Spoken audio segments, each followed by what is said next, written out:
I realise it's a way of mind to always be thinking and doing things. At least it's the way of the mind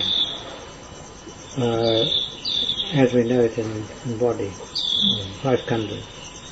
They're always active. And they're active because of the kilesas.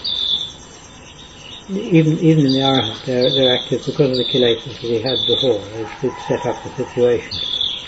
Because the situation's been set up by the kilesas, so even in the arahant these things still go on in the same way. Although he no longer has the same tendencies. He never has none of those tendencies coming from the kilesas then, because they're all gone.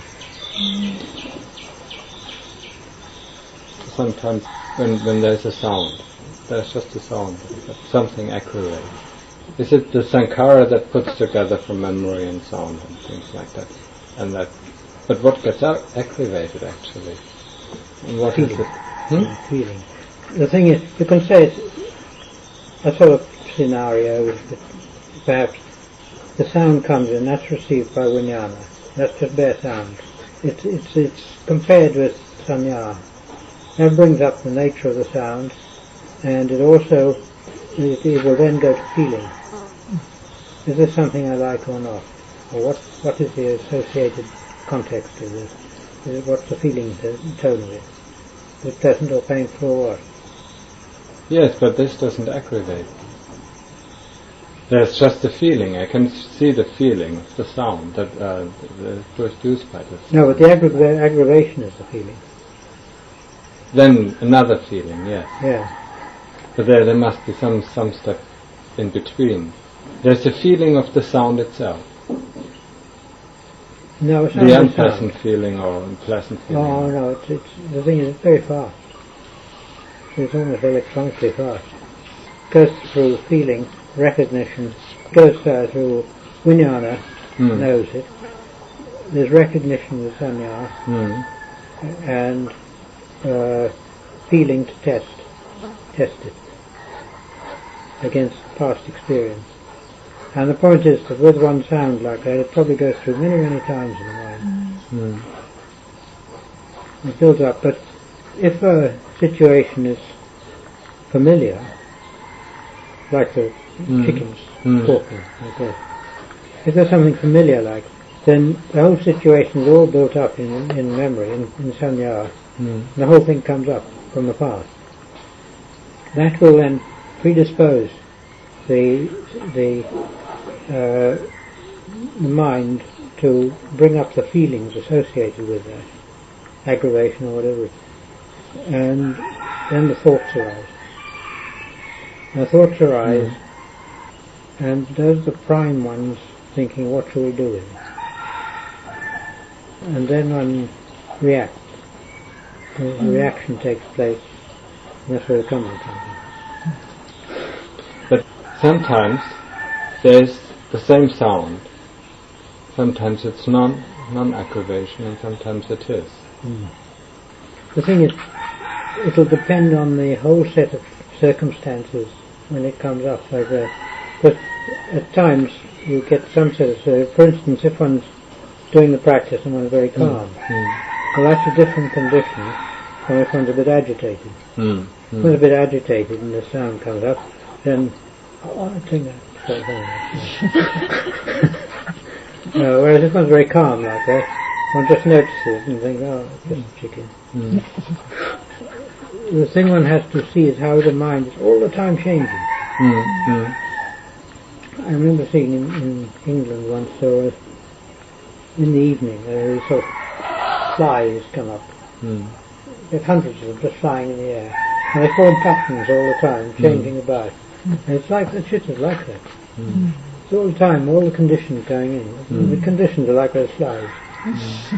They just form up the pattern of the chitter at any one moment. And when you get a different set of circumstances, you get a different form of the chitter. Let me ask the function of the sankhara then. The sankhara will then start adding to this. When one sees that thing as being like that, flies as being like the chitta, that's the sankhara doing it.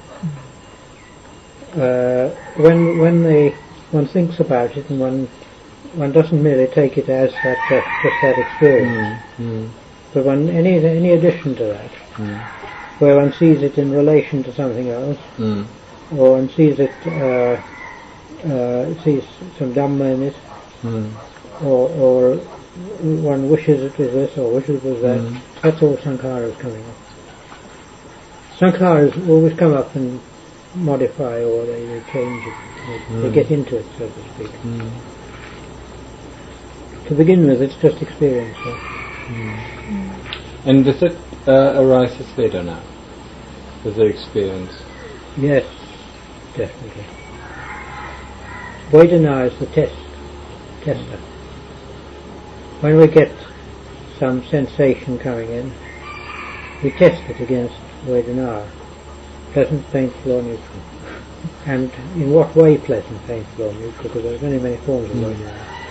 And pleasant, painful or neutral, just a broad coverage of it. But there are all sorts of different painful feelings and pleasant feelings.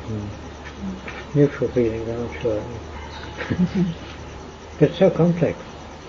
Functioning. I mean, the thing is, although you've only got the 5 factors, the scope of these is enormous. I mean, the conditions that can come up into them are enormous too. You've got the 5 volumes of the Pañña to explain it all.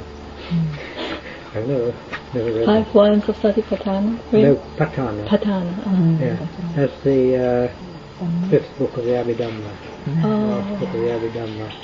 5 volumes of it. It's like permutations and combinations of the different types of consciousness, and the cetasikas and the all bits and pieces. I'd say the first thing one must understand is the meaning of the 5 khandhas. Each of the 5 khandhas, what they mean. If one understands their function clearly, then you can see something of the way it works. Because you've got, what have you got? You've got the 5 khandhas, you've got the senses, 6 senses, you've got the body as the base. And you put these together and you can start sort of seeing something of the way it functions. But you actually have to experience them. No, well, the only other thing you can do is to go back and look. Something happened or some event, and then you can ask, what did I do there? How did it work? And you want to probe like that. Much if you've got a sewing machine, you want to know how the thing works. Turn the handle and you have a look, and it goes up and down, and it goes this way, and it goes again, and it goes up, and again, and again. You find out how it works. All this function is so fast. I can see only, for just ordinary citta, just all I can see is just only sankhara. Yeah. That's the easiest thing that can do. To see the whole of it functioning like that, yes, that's difficult. Very difficult. It is very fast. But the thing is, at first one must get some understanding of how the 5 khandhas fit together. That's the Suttamaya Pañña and Chintamaya Pañña, the wisdom of learning and thinking about it. Then it's set for Bhavanamaya Pañña. Go down inside and see, and that's coming. When you speak about perception, is that sankhara? The word perception, no. If anything, for some perceptions, vijnana. Word perception in the Oxford Dictionary has given us the inner seeing or experiencing of whatever comes in. It's Plato's cave. That's the meaning of perception. Now, because of that, if you look, the only one that fits that is vijnana. Not as they say in the West, sanya. Sanya is totally wrong. Because vijnana is the receiving internal. It's internal receiving and accepting that's there, and that's the nearest you can get to perception. In fact, everything we know is perception. Really. Everything we experience is perception. It's the functioning of vijnana. everything.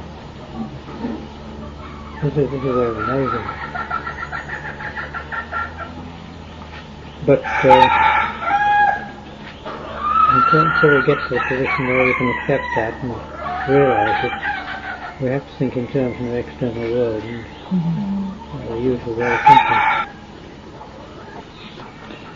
Out of my practice, I have this tension. Yes, if the mindfulness is correct, if it's really being mindful, I think you wouldn't have that tension.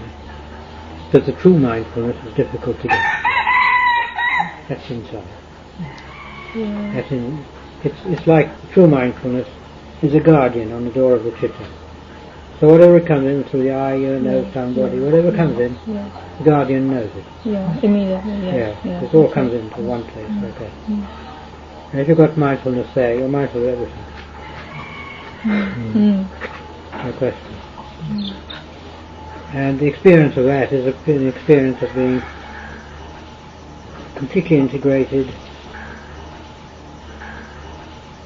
the center of your consciousness. Usually it's up in the head here. And when it's up in the head, it's you get tension. If it drops at the heart, you get all trouble disappears. And it's probably dropping to the heart then. But it may not be recognized because one's conditioning is to think of it as one thinks up here. And believes one thinks up here. It's a small person up here thinking, seeing everything. When it goes right, the tendency is for it to drop. When that happens, all the discursive thought drops away completely. Yes.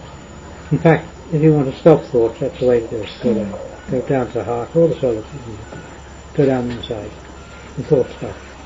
But then the next thing which happens, which puzzles me, is like I'm dropping down there and it's quite calm. And then suddenly I'm out. It's like something just, with enormous energy, just... So it brings you out? Yes. Oh yeah. You can't. It's like almost that somehow unsettling in some way. But I not see it. It just goes so quick. Yeah. The only thing you can do there is keep on doing that time after time. You can get that. That'll sort itself out. And just stay with the feeling now. Yeah, if you use the breathing to go down to start with, but after a time, when you've got more used to it, it's not difficult to just go down straight down. Just put your mind down. Just stay on the sensations or on the feeling? Oh, no, don't go to feeling too much. Sensation. Be careful of feeling, because if you got feeling, you get a feeling of a lump there. It's not good. So, sensation. Yeah, you just know the place. It's knowing. No. It's the words that's the trouble. When we think, one of the prime ways we think is words. We go into a dialogue. We're talking to somebody else, or we're talking to ourselves, and we go on and on and on. And you get up some situation. And a situation comes up, and that's clear. But then you have to describe it. And it can take an awful long time to describe that. Yeah. But when the whole thing, one knows it all from the beginning right to the end. It's just a waste of time. But the kilesas want to describe it all. They go all the way around the houses describing it. It's the way of the kilesas. And if you go down into the heart, all those words stop. Words are a big problem. If the mind starts on some dialogue, one should be able to beat out the Dhamma from that. There's some Dhamma, one can get it. Doesn't matter what it is. One can search for the Dhamma, and then one can turn it into something reality. Supposing there's been a bomb outrage somewhere, and we put a bomb in a plane and so on, we can think about how the people in that plane, they died. They weren't expecting death. They weren't expecting death. And think about that sort of thing. The Dhamma. And think of the Khandhas. And how life's uncertain. It always turns to Dhamma. But if one's doing the practice, the samadhi, then one shouldn't even do that, because that can also be a trick of the kilesa. One method I found quite effective when, particularly walking Chongkong, when there's a lot of thoughts going on, it's like you get a knife and you say, cut. Then you go down inside. You keep it there, and you watch. And what you watch for is any thoughts arising, anything arising, coming like that. You keep a watch on it, and you have to just watch to see that none of it's escaped as well. And you have to keep watching to see that the thoughts, what thoughts might be coming up. And when you find something coming up, you just say, no, just stop, or cut them. If you can look at them, look at the thoughts running, and that's all right, let them go. Now the thing is, you see, there's the two methods. The method of cutting like that, stopping the thoughts. And the other method is to stand back and let them come and go. You just go like puffs of smoke. If they come up, all right, you let them come, but you don't grasp them. Yes. The trouble is, when a thought comes up, the thought is quite natural to thought, but when you grab hold of them, what's that thought? Yeah, I don't know. Yes, it's very terrible. I found since yesterday and last night. Oh, This morning he stole my food too, right. together with the chickens. Ajahn used to say, when we didn't have the wall here, he said the dogs are very good teachers. Because he said in the kitchen, people they leave food about, they forget things, leave them about.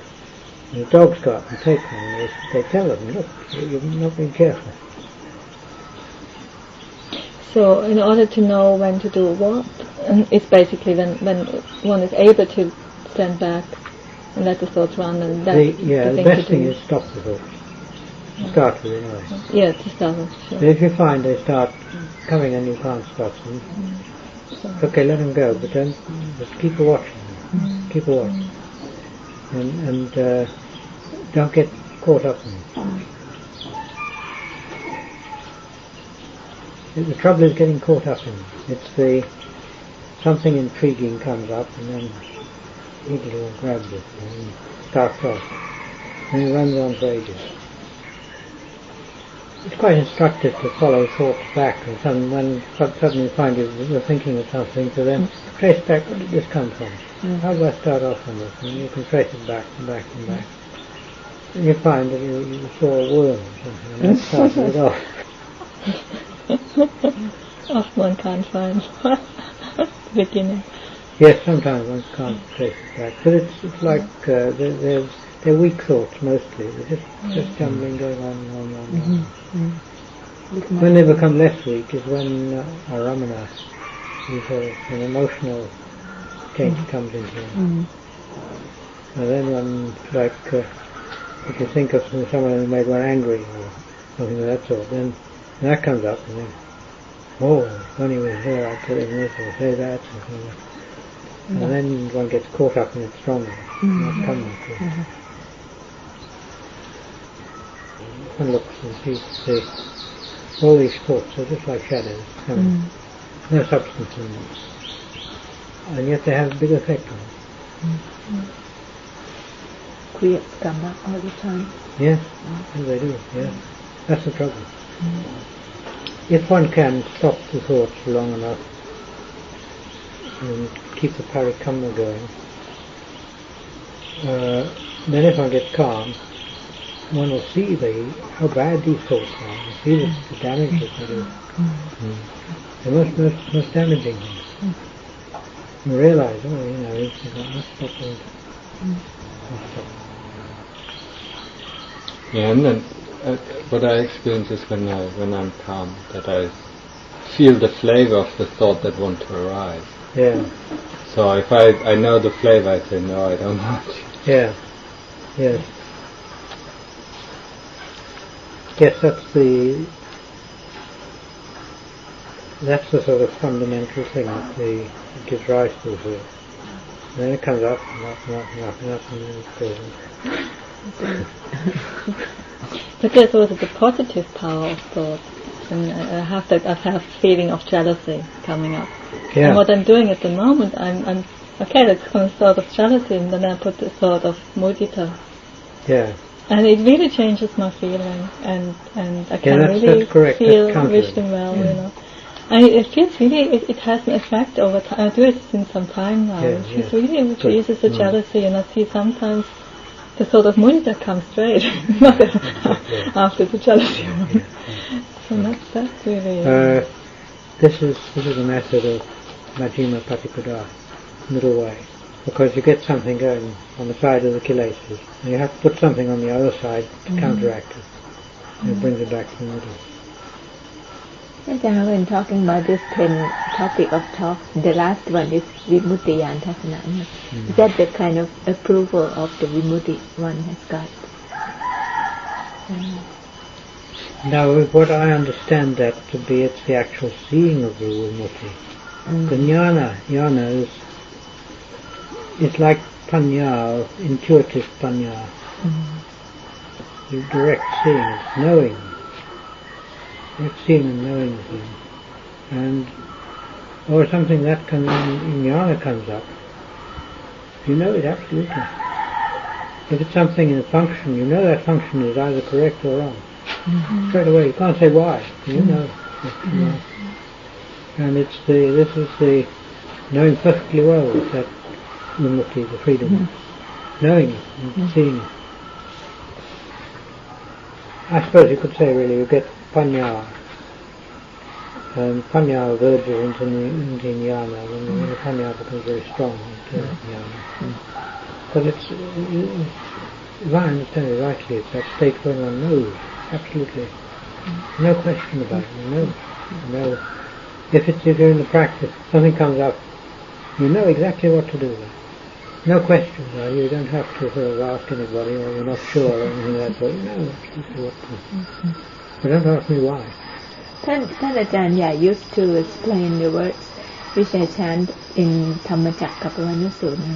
When the Buddha got enlightened, Cakkung Uttapati, Cakkung is to see, Jnanang Uttapati, Pañña Uttapati, Vichā Uttapati, Aloka Uttapati. He translated it, I couldn't remember.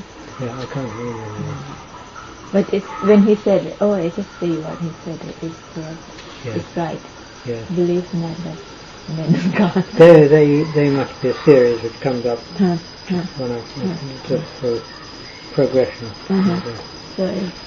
So I just realized, Aloko is just like this, what he said. And he said, Ja, his word Ja for that, Aloko. Ja, he said Ja. It's simple, it's just light. Yes. That's what he meant. When he used to say about this several times about Ja. เอาให้จ้าขึ้นมาสิเอาให้เห็นเอาให้ถึงจ้าสิ And then there was one meditator said, but after Ja, what is it?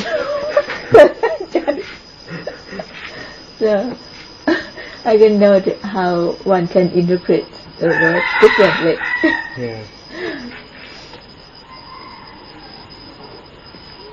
I would think, I don't know here, but I would say that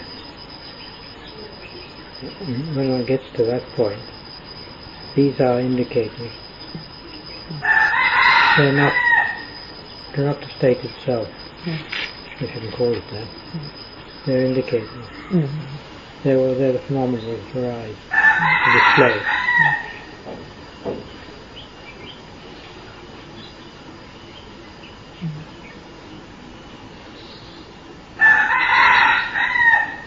I think at that level, even that's wrong too.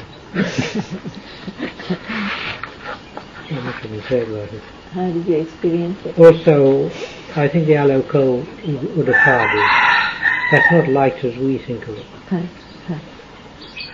It's not like that. Because we think of light, we think, I'm here, I see the light over there, like that. And this, I think, is different. It's just total light. I'm not sure.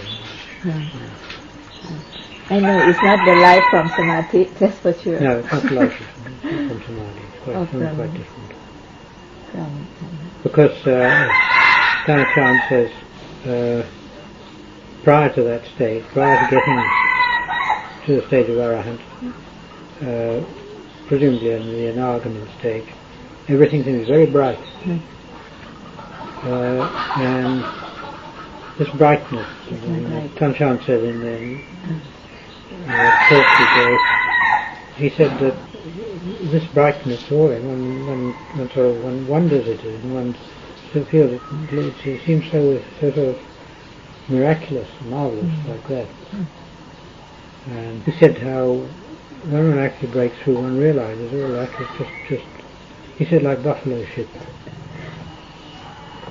Yes, that's the pass of the effulgence of light, which is one of the Pañña calculations.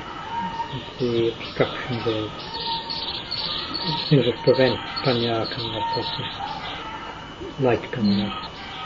And one sees a lot of light, and they say, it looks wonderful like that.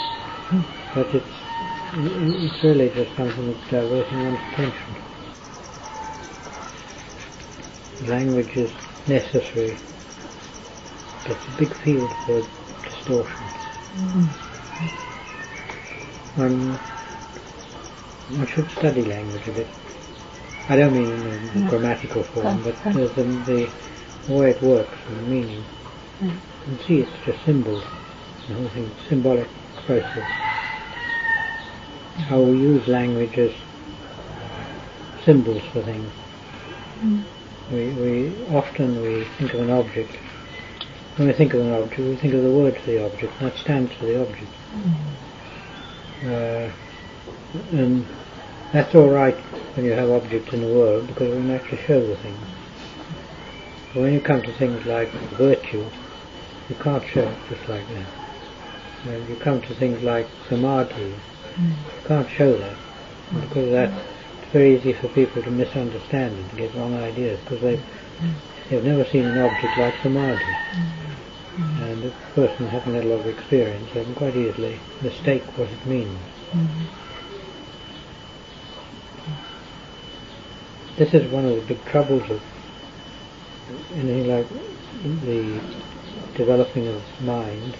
In the West, you just haven't got the words to explain to people, because they haven't got the ideas, concepts are not there in their minds. When they're not there in their minds, one has to go just step by step to build it up a bit.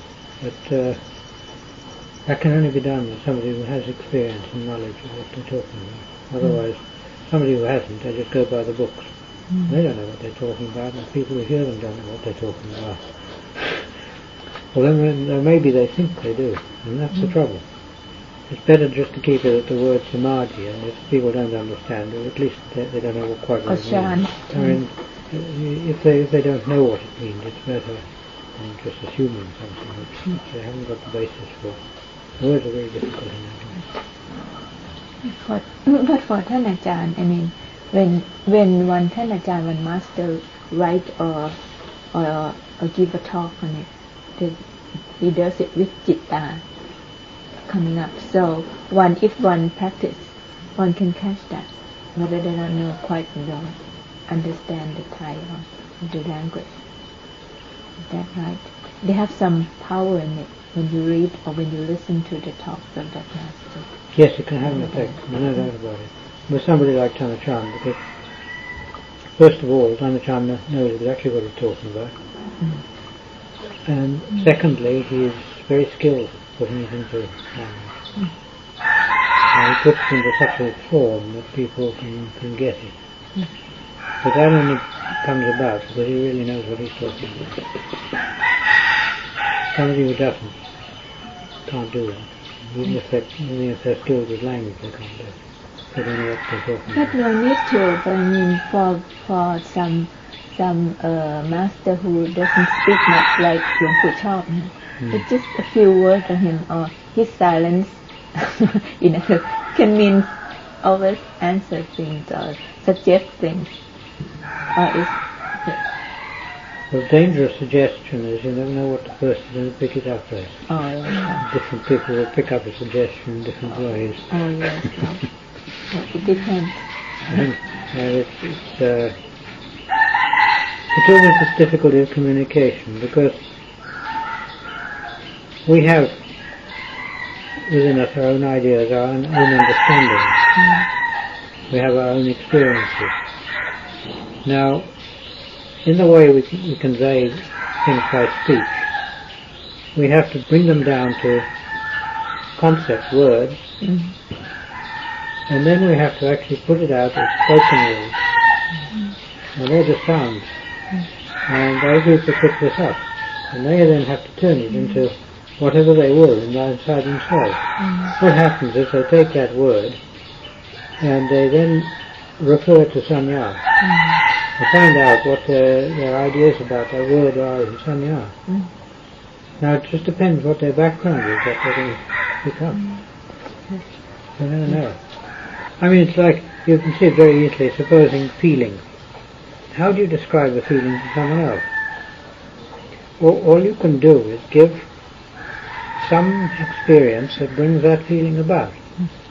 You say a sharp feeling. Well, what you mean by that is a feeling if you're touched or hit by something sharp.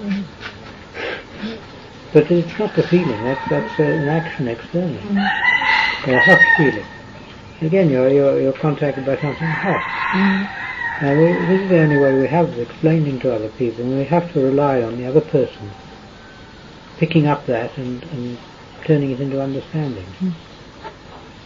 My own theory, and it is only theory at this point, is that if everything is unconditioned nirvana, then at that level there's no difference between one person and another. You can't say that there's a difference of people at that level. Because of that, at that level, understanding can be conveyed directly. But it requires somebody who's at that level to understand properly. Other people might be able to get it in that way, but then you've got all the difficulty of turning that into ordinary thought.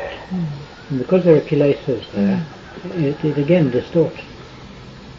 So it takes So people there's of the the two same ways, the experience. low way of explaining, which is ordinary speech, and the high way, which is much more accurate, but it's unformed. And putting it into form can be more damaging than the ordinary way of speech. I mean, in ordinary speech we use logic, reason, experience, memory,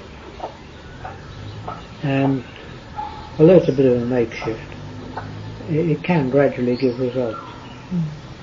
But doing it the other way,